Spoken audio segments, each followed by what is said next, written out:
promised my brother on his deathbed I would take care of his son, but my wife wants to put him up for adoption because she's sick of him. My brother died back in May and he requested me to take care of his son in case he passed, because his wife had died a couple months prior. He had entrusted me and I agreed because I loved my brother dearly, I am financially stable, and I am prepared to be a father. I asked my wife first before I gave my brother an answer, though, and she was ecstatic. She agreed immediately because she has always wanted to be a mother and she loves taking care of my nephew Aiden.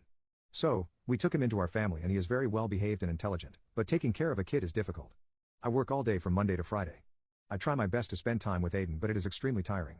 However, I am willing to make as many sacrifices as possible to raise him properly. I love him with all my heart and I want to carry out my brother's wish no matter what. My wife stays home and watches him while I work during the day. She initially had no problem, but after 2 weeks, she was tired too. Now, nearly 6 months later, she is exhausted and somehow completely done with Aiden. 2 days ago, she told me that she wanted to stop taking care of Aiden. I was shocked. I knew it was tiring, but we promised my brother that we would take care of him. She said she understood, but she just couldn't take it anymore. She can't handle him and has gotten sick of him. I said I would try to help out more. I could try paying someone too so that she could get some rest. She said no because that meant spending more money on him, which is also something she didn't want to do. I got angry at this point and reminded her we agreed. Besides, what would we do with Aiden? She said, just give him up for adoption. I said no and she got furious. She said that I didn't know what it was like to take care of him full time. I said that I would do 50% of the housework, get a helper, or a babysitter, but nothing I said would change her mind. She said she's had this idea for a while and the more she thought about it, the more she wanted to do it. I told her I needed to think, and she said okay. Honestly, there was nothing to think about, I was not giving him up for adoption. A week passed, and I thought she was going to press me about it, but there was nothing on her part. That made me really suspicious, so I asked her about it. She didn't give me a clear answer and just said she was giving me time to talk about it. I didn't believe that, so I talked to Aiden. He was very quiet and hesitant to talk to me, which never happened before. After some time, he admitted that my wife has been very neglectful towards him. She barely feels him, and when he begs for food, she gets annoyed and tells him to leave her alone. She sometimes refuses to take him to school because she doesn't want to wake up early, other times she's late to pick him up because she forgets. I couldn't believe this was happening right under my nose. I asked my boss for some time off and luckily I had enough in my savings to do that so that I could take care of him instead. I got to see what my wife does all day to claim she's tired all the time, but she just sits around and watches TV. Maybe for some time she was putting some effort in, but now she was acting like a degenerate. She would just make messes left and right. I honestly don't know why she was doing all of this, but when I asked, she said it was because now I was going to know what she went through. Which is also why she wasn't helping me, because I never helped her, which isn't true. I always did my part whenever I was around. I slept on the couch for a week because I just couldn't be near her. The next day, she brought up adoption again. She told me she didn't care what my decision was, she was already in the progress of making this adoption happen. Refused to translate for my wife because she won't put any effort into learning sign language. Now she's mad because she wants to know the gossip. I've been signing for as long as I can remember because my father is deaf. I love signing and I love learning new languages, so I picked up signing early on, at least a bit faster than my siblings. My wife is hearing and has never put much effort into learning ASL beyond a few basic signs. This has never bothered me because ultimately, it is her choice whether she wants to or not, but it does make it difficult when we visit my family, which is often. I basically have to play translator if she and my dad want to have a conversation, but I do it to facilitate a bond between them. About 2 months ago, I learned of an opportunity at a local college where volunteer native speakers could converse with the students in the advanced ASL courses for a month. I'm very passionate about people learning ASL, so I jumped at the chance to help out. One of the other volunteers there was a non-verbal man, Alex, who I found an easy camaraderie with. We began hanging out, and during the time we would spend at my place, I wouldn't translate even if my wife was in the room, other than their introductions and small talk, because Alex never requested I do so. After a few weeks of this, my wife brought it up that this was bothering her. She said she felt left out and like Alex and I were keeping secrets. I politely apologized and went on to have a discussion with Alex about this whole thing. Well, he said he felt it was rude that my wife never even so much as made an effort to learn ASL, especially since my father is deaf, so he had no interest in conversing with her. Honestly, I kind of agreed with him. It didn't rub me the wrong way at first, but now that she's complaining about being left out despite having years to learn at least some of this new language feels silly to me. I let my wife know this and told her I would still translate for my dad, but things were staying the same with Alex. She got mad that I was taking his side and letting him disrespect her, but I said those were his wishes and I had to abide by them because we had personal conversations. I think I did the right thing, but she's not speaking to me now, so am I the a-hole? Update: I sat down and had a conversation with my wife about my changing point of view on her ASL abilities. I said I made a mistake by coming at her with resentment and hostility instead of taking the time to explain my thoughts. I expressed that I was hurt over her complaints because people like Alex and my dad have to go through life being unable to communicate. What she experienced isn't even a fraction of what they do. I reminded her that she has had a deaf father-in-law for years and plenty of opportunities to learn, but she hasn't taken them. I reminded her that it's been a dream of mine to adopt a deaf/ho child sometime in the future because I thought it was another reason why learning ASL could be beneficial. Even if that dream doesn't end up coming to fruition, there will still be people in our lives who communicate through ASL. My wife said she understood and that she would make time to do so, even if it was just a daily sign from me or a quick YouTube video lesson. I thanked her and we moved on. During the week following this conversation, I saw no effort on her part despite what she had said. I brought it up to her once a few days later, then again at the end of the week, and I was continually brushed off with what essentially boiled down to, "I'm busy, I'll get to it later." This was disheartening.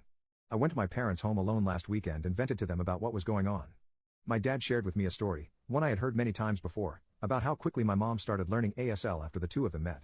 He hadn't asked her to and it took some time before they were able to have a proper conversation that way, but what had mattered was the effort. Not just passively, like my wife picking up a few basic signs over the years, but real actively trying to learn effort. My mom suggested I give her a little more time, but that if this is something that means a lot to me then I need to stand up for that. In the almost 2 weeks since the conversation with my wife, I've hung out with Alex many times and we did our monthly volunteer work at the local college. Being immersed in that culture feels invaluable to me. The juxtaposition between the appreciation for this beautiful language versus the scrapbooking and pottery classes my wife is in. It's been hard for me to accept that that's where she would rather spend her time despite what we talked about. I don't expect her to drop her hobbies, but she promised me she would try. When I admitted this to her, it caused a big argument. She said she didn't like how entitled I felt that I wanted her to drop everything just to learn ASL. Again, that's not the case. I said it would be appreciated and my mom did it for my dad, so I didn't understand why she couldn't either. It's just her trying to take the easy way out by having me translate all of their conversations. She said it's worked before and I never complained about it until Alex brought it up. She claimed he was turning me against her and trying to ruin our marriage, but I told her that wasn't happening. She didn't like how I was defending Alex, so she left the house that night and is currently staying elsewhere. This whole situation hurts me a lot because she obviously knew about my upbringing and the importance of ASL to me, but there was never an expectation that she learn it. Her complaining and me getting further involved in the community plus creating a new support system has started changing my opinion on things. Effort really does go a long way in showing someone how much you care. My dad met Alex a few weeks ago and he was overjoyed to meet a friend of mine who he could converse with properly. But he's also been happy in the past when my friends wanted to learn it all. That's really all I wanted from my wife, but she thinks I was asking too much of her. My bisexual sister ruined my high school experience because she hit on all of my friends and crushes. She now hit on my girlfriend, so I'm cutting her from my life. My sister Haley was a very open and flirty person. She's never put a label on her, but she has said she's attracted to everyone. Ever since we were in high school, she'd often flirt with girls I was interested in. She'd also flirt with my friends when they'd come over to hang out. That made me question her sexuality because she was going for both guys and girls. Sometimes Haley would come into my room without knocking just to talk to them. It was very uncomfortable and some of my friends even stopped coming over to my house because of it. I remember when my friend David came over for a sleepover and by the end of the day he told me he was never coming to my house again. Turns out, that whenever David was left alone, because I had to use the bathroom or he left for water, my sister would come and touchy for her. I was confident she did so to annoy me, and it worked. I told our parents but they kept telling me how I was being homophobic and that I should just leave her alone. A few months after she graduated, she moved out of the house and I haven't had to deal with her flirting with my friends anymore. 7 months ago I met my now girlfriend Layla and we really hit it off. We've been together for a little over 4 months. One thing to note about Layla is that she's really shy, so she's never voiced any concerns until after the fact. I wanted her to meet my parents, so we set up a quick dinner at a nice restaurant on Tuesday night. Without even telling me, my parents invited Haley. I threw a tantrum and asked them what could they do without telling me. They just made an excuse that she would see my girlfriend anyway during my wedding. I knew dinner was going to be horrible, and I was right. Haley would constantly flirt with my girlfriend. She'd given Layla compliments about her clothing, body, and facial features, and even offered her number multiple times. My parents would just laugh along with her antics, saying it's just how she normally is. But I could clearly see Layla was uncomfortable, so I paid my side of the bill and took her home. When we got to her house, I asked if I could spend the night and she said yes. And that's where I've been for the past few days. My parents and Haley have been blowing up my phone calling me all sorts of names, which has me thinking I was in the wrong. I haven't answered any of my sister's messages, but I told my mom where I am. When I asked Layla about it, she said the compliments were nice at first, but she got uncomfortable when my sister asked to see her privately of course. My parents think I'm in a hole for ignoring my sister's messages and an even bigger jerk for walking out of the restaurant. I have yet to talk to them about it, but I think I'll reach out after New Year's. My childish husband is obsessed with anime and he ruined our relationship because of it. He doesn't know I have photo evidence, and it's going to haunt him. My husband is a huge anime freak, and when I say freak, I mean he watches hentai, goes to anime conventions, and once tried to buy a life-sized maid girl from an anime shop, which had very realistic biobs. We've had a happy relationship despite this, even though I think he only likes me because I have anime-style TTS. We had intimacy regularly, but I noticed he wanted me to speak in some high-pitched anime voice every time he was about to the job. Every time he does anything weird, which is almost always, I tell him how disgusting I think it is. He tells me I'm just not kawaii like that. Lately, I've noticed that whenever we argue about his weird obsession with anime, he goes into his home office and slams the door. He'd stay in there for hours, and whenever I tried going in to talk to him, I could hear him talk to someone. This time, in particular, I heard him talk about the latest One Piece video and he was using anime pitched voice. I started to get suspicious of him because of this, as he started to go on his phone all of the time. I did some research and found out that this could have well been his online girlfriend, even though he was around 40 years of age. One time I begged him to get off, and he told me to make him. The sassy man apocalypse took over our poor innocent men. This week, it's been even worse. When I got home, he wouldn't even speak to me. He just had his head straight down towards his phone while I tried to talk to him about my day at work. When I looked around the house that day, I found orange strands of hair in our bedroom. I knew I had to figure out what the hell was going on. Today I decided to come home earlier to see if he was doing anything suspicious. When I walked in, I heard loud high-pitched squealing. I assumed it was one of his animes, so I started walking to our bedroom. What I found there deeply disturbed me. When I opened the door, I found him plowing into some small chick. That wasn't it though. He was wearing this really frilly maid suit with his schlong sticking out. And the girl? She had an orange wig on and had Asian baiting makeup on. Safe to say I loudly dropped my bag and walked the F out. When I left, he blew up my phone, begging me to forgive him, that he needed to let out his load into a real-life anime girl. At one point he even tried to blame me, saying that if I liked anime enough I could have been wearing the orange wig. Little does he know I snapped a picture of his plowing maid costume Willy. Good luck getting a job after this. My narcissistic parents are angry with me for not ignoring my autistic brother's predatory behavior towards my beautiful girlfriend. I have been working through some things in therapy and I had a bit of an epiphany. For years, I thought my parents were doing me a favor by letting me live with them, but things started to unravel the more I thought about it and talked to my therapist. I'm currently 27, but I didn't start living on my own until I was 22 and always thought I was a failure or a late bloomer. But then I remembered I tried moving out on my own when I was 20. I found a friend who was willing to be my roommate at the time and we were apartment hunting together. I eventually told my parents I wanted to move out and my mom told me they wouldn't be able to afford the rent for their apartment if I wasn't there to pitch in, and my dad asked me, "How are you going to find a roommate? You can't even find someone to hang out with you on your birthday." When I lived with them I didn't give them all my money from work, but I could never save more than $500 because they would inevitably fall behind on some bill and I would have to help. A lot of times I didn't have the money to help, so it was normal for me to sell my things at a pawn shop to pitch, which was never asked of my older brother. I only had to stop contributing to my parents' finances once I was homeless. I ended up reconnecting with my extended family who let me couch surf, and they told my parents they thought it was weird I gave them so much money. When my parents lived in New York and I lived alone in Texas for 2 years, I was actually living my best life. I dropped 120 pounds, I was on the honor roll at my college, I bought a car. I was doing so well. Later, my mother admitted to me she was actually angry and resentful toward me for getting my first job at 17 because the government took away my disability money that she was managing. I feel like that's one reason my older brother is still treated as the golden child. He still gets disability that my mom manages 100% and is fairly obedient to her. It just made me think, wow. Sorry I'm such a disappointment because I wasn't an obedient little disability check for you and I wanted a life of my own. I was also sexually abused in first grade by a neighbor's teenage son, and when I asked my mom why she wasn't more protective of me, she said, "I was so concerned with making sure that never happened to your brother that it never occurred to me that it could happen to you." I used to think my parents were very moral and ethical people, but the more therapy I went to, the more I'm noticing patterns. For example, my mom was always doing research on narcissists and claiming that all my grandparents were narcissists, so that's why we went no contact with them for over a decade. At the time, I was a kid so I believed her, but then I realized a classic narcissist tactic is to isolate people from others who can help them. I even remember being a freshman in high school and my mom terrifying me by convincing my grandfather had hired private investigators to stalk us. Knowing my grandfather now that I'm an adult, I know that is something he'd never do. Ever since the incident with my girlfriend and my brother, my parents have been in very low contact because they're salty that I didn't dump my girlfriend and excuse my brother's creepy behavior. During this whole situation, my grandfather has been nothing short of a rock for me. He and my step-grandmother have been offering me advice, helped me get career counseling services, wants to help with my tuition now that I'm back in college, and have offered to buy plane tickets for both my girlfriend and I to fly cross-country to spend Thanksgiving with them and get the opportunity to introduce my girlfriend to them. He's been very clear that he sides with me on the disagreement with my parents because he doesn't agree with my brother's behavior and has stated the obvious, that my parents don't seem to grasp I'm a grown man and can date who I want and live my life as I see fit. I feel really lucky to have him around, but at the same time I'm still incredibly frustrated with my parents. I have a large extended family and I've heard through the grapevine that my parents want me to move back with them, but on their terms, and they're going low contact with me to teach me a lesson. All I can think is what kind of delusional fairy tale world do they live in where I would abandon a healthy relationship with my girlfriend and have my own place to move back in with them just to be the scapegoat for all of my brother's BS?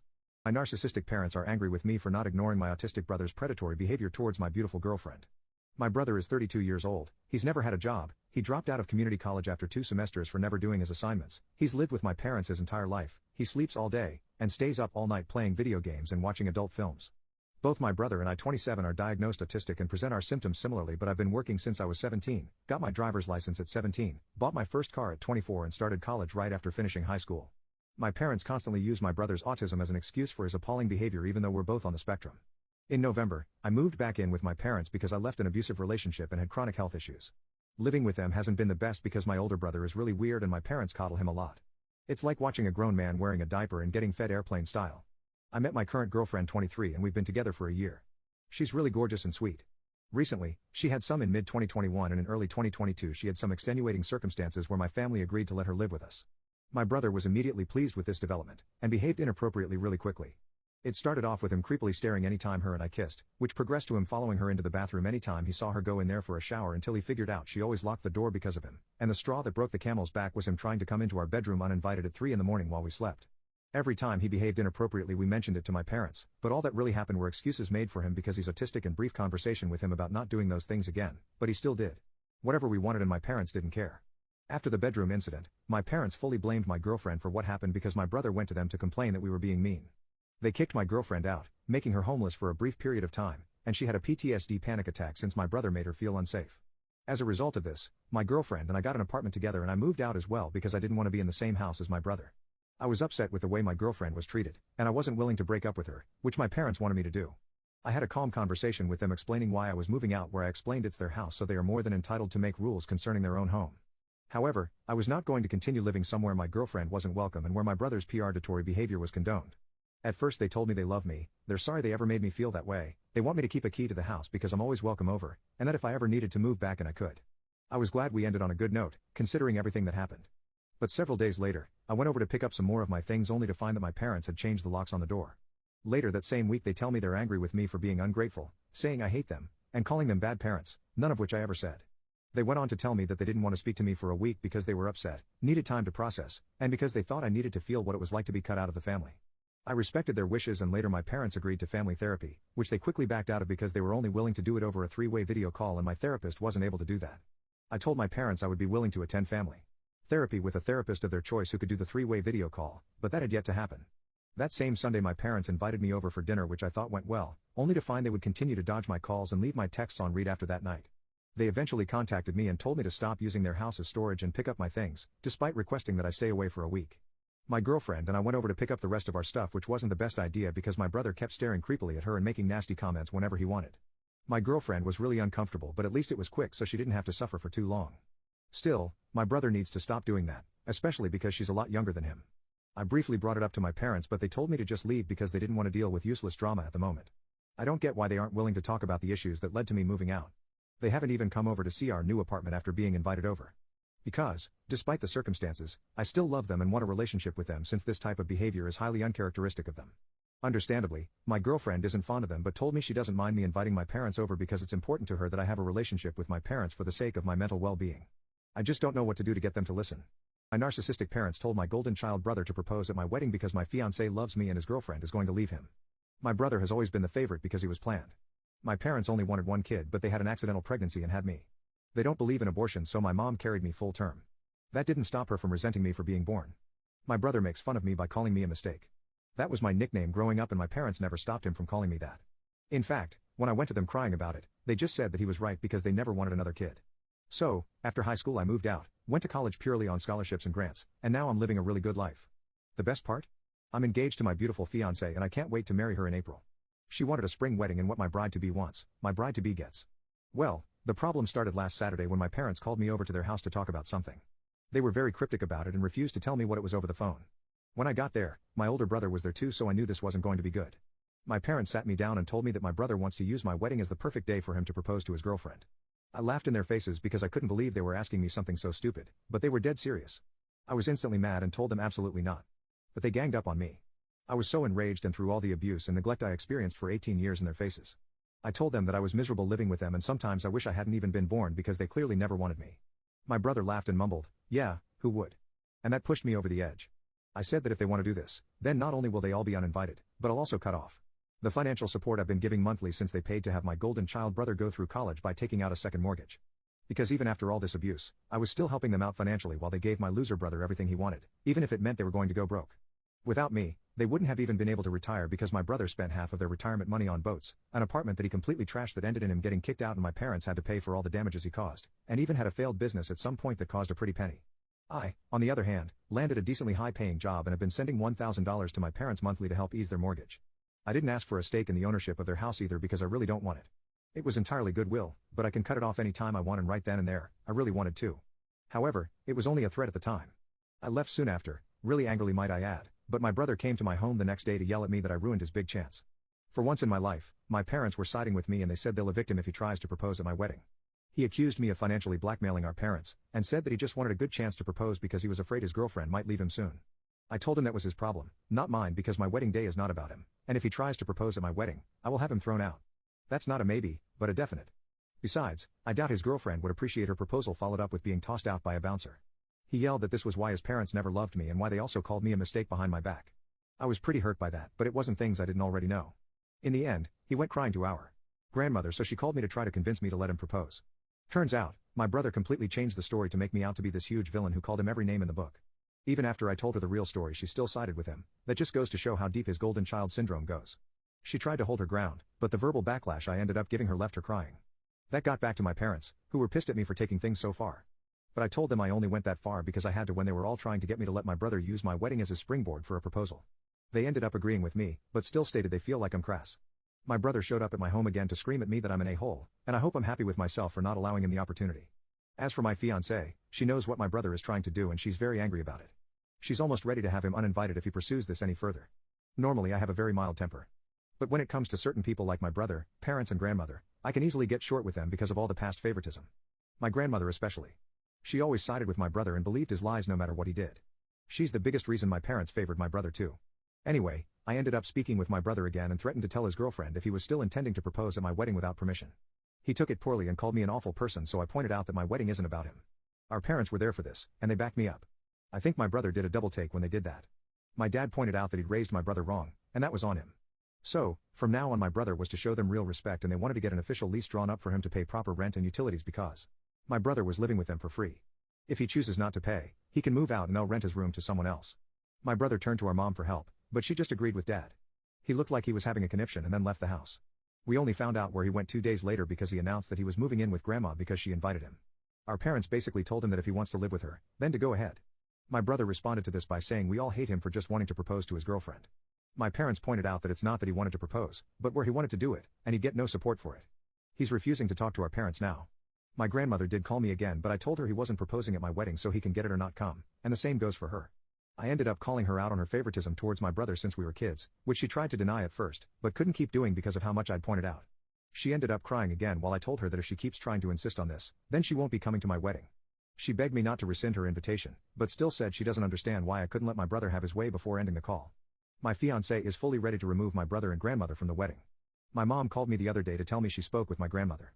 She had told her everything I had said in our conversation, and my mom finally saw that she had favored my brother a little too much. She ended up tearing my brother a new a-hole, but he still tried to justify himself to her. That's when she told him they were through and cut all contact with him. My brother of course blamed me. Even though his girlfriend said that she's been ready to leave him for a while now, and if he'd tried to propose, no matter where, she'd have told him no. He is now boycotting my wedding, which is honestly for the best. I said I wouldn't miss him, and that he's in his 30s now and needs to grow up. Our parents have cut the umbilical cord and are no longer supporting him. They're already planning on renting his room to someone else because they need the money after the financial hole he left them in after dropping out of college, just to do mooch off them for a while and then get a degree with online college later, and not paying any rent while also making them pay for his food and utilities despite having a good paying job. They spent the world on him and he wasn't the least bit grateful. That made my brother just shut down and leave my home. Since then we have not heard a peep out of him.